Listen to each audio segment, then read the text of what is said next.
So this problem is a level firing range. We fire the thing off at 29.9 meters per second. That's a number I saw in somebody's rocket lab. This angle is 25 degrees, right? Meters per second, like that. And the good news is, for this type of problem, we're going to answer this problem using our same old friend here.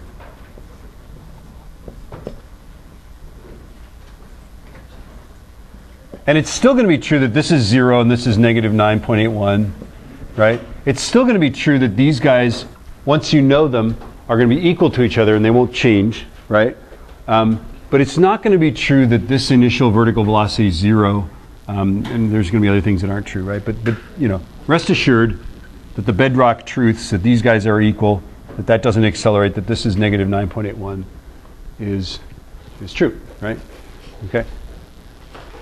So now we look at this and we're shooting it not horizontally, not vertically, but we're shooting it at some crazy angle, yes? So where does the 29.9 go? Is it horizontal or is it vertical? Golly, it's both. So if only there was a way to see how much of it is horizontal and how much of it is vertical. And if only I had just taught you how to do that. Is there some component of my teaching that could be helpful? Have I given you some sign? Have I co-signed your education? Is there a way to do that? Yeah, obviously. So the first thing you do then, any angle magnitude vector, we can't do anything with this. We've got to break it into components. Okay? So break it into components. This side's going to be, and these are always easy. There's no tricky thing, you know. I'm just going to use, this is the trig angle, in other words, right? So 29.9 cos 25 is this guy, and 29.9 sine 25. As long as you're in degrees, we're really pretty good here, right? And we don't want to round these because we're going to use them. We're going to use them over and over again, right? So 29.9 cos 25.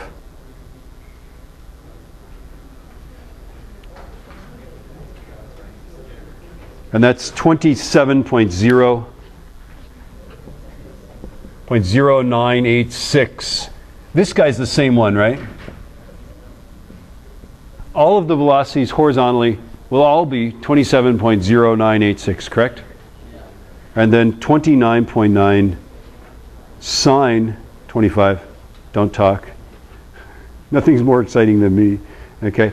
This is 12.636. Okay. And there we go. So this one here you get from the angle magnitude turned into vector components. It's your initial velocity. Now it could be, by the way, somebody could give you, it's within the scope of possibility, they could give you the final velocity that it hits with. Well, then you know the final velocity, right? Okay? So, but this problem, we know the initial velocity. We get it from angle magnitude to vector component. Now, it's a level shooting range. Do you remember this trick with projectile motion where the object goes up and it lands at the same elevation? Do you remember the trick? So the final vertical velocity is the same. It's the opposite of this guy, right? So it's going to hit the ground going down 12.636, right? What is our vertical displacement? What is our net change in position vertically? What is our change in elevation? It's 0, correct? It's a level shooting range. Now, this is only true if that's 0. That this is equal to negative this or vice versa, yes? Now, if that's not level, don't they have to tell you what, like you're shooting it off a cliff or up onto a cliff, don't they have to tell you the height of the cliff? Yeah. So if they tell you that, we can still solve this problem because now we know 3 things, right? Okay. So we're really in good shape here. And now let's use V equals U plus AT. Let's use V equals U plus AT to solve for T. And it's not 0, okay? What is it? It's, I'm going to store this number because I'm going to use it later. Okay, it's going to be what, negative 12.636 equals 12.636 plus negative 9.81 t, right? So basically it's just this times 2 divided by 9.81. So 2.5762 seconds. Why am I writing down ridiculous numbers of sig figs? Because we can round it at the end. But if we round in the middle, we don't have them, and then we can't get good answers, right? How do I figure out how the horizontal distance? Same formula?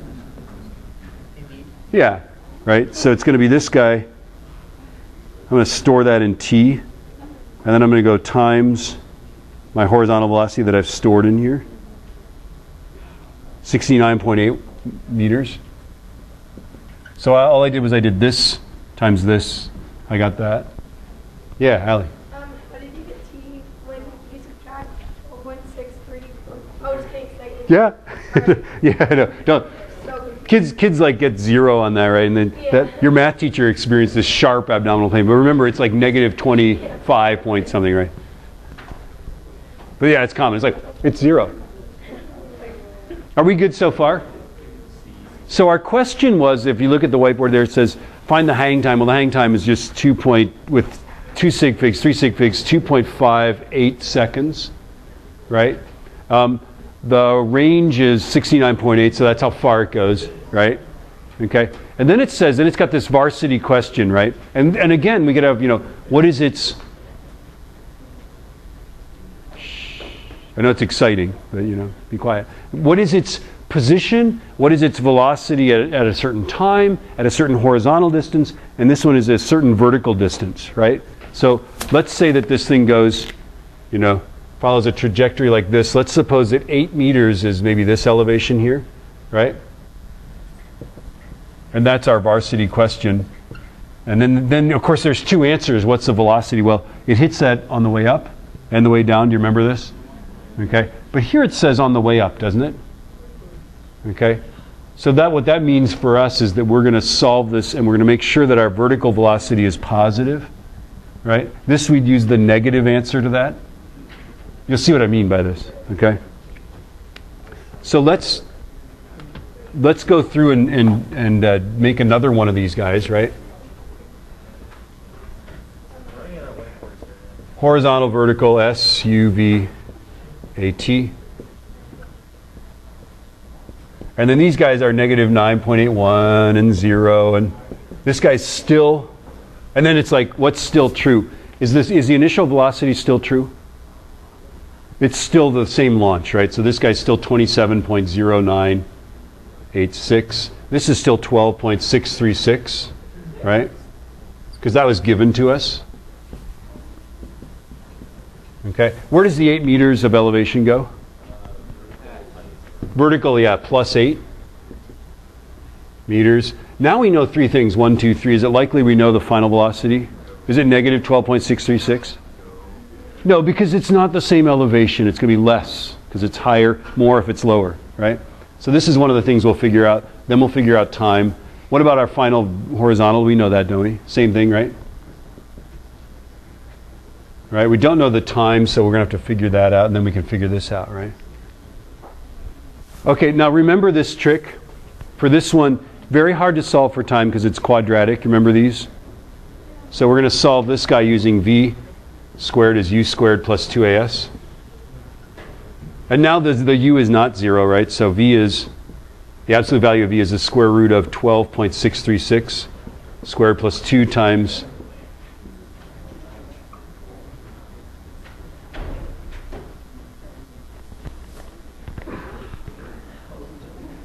What are we talking about? Are you guys like helping each other? Yes. Or are you just chatting? One of them. One of them, yeah. I think I stored my y velocity in the variable y, but we'll find out, won't we? Plus 2 times negative 9.81. You got to remember the negative here. You got to remember that the 8 is positive, right? Do you get 1.6?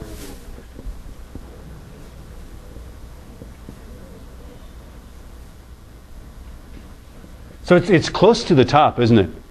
In another, I don't know, 1.6 seconds or 0.16 seconds, it's going to be at the top, right? But it's almost to the top. It's not moving up very fast anymore, is it?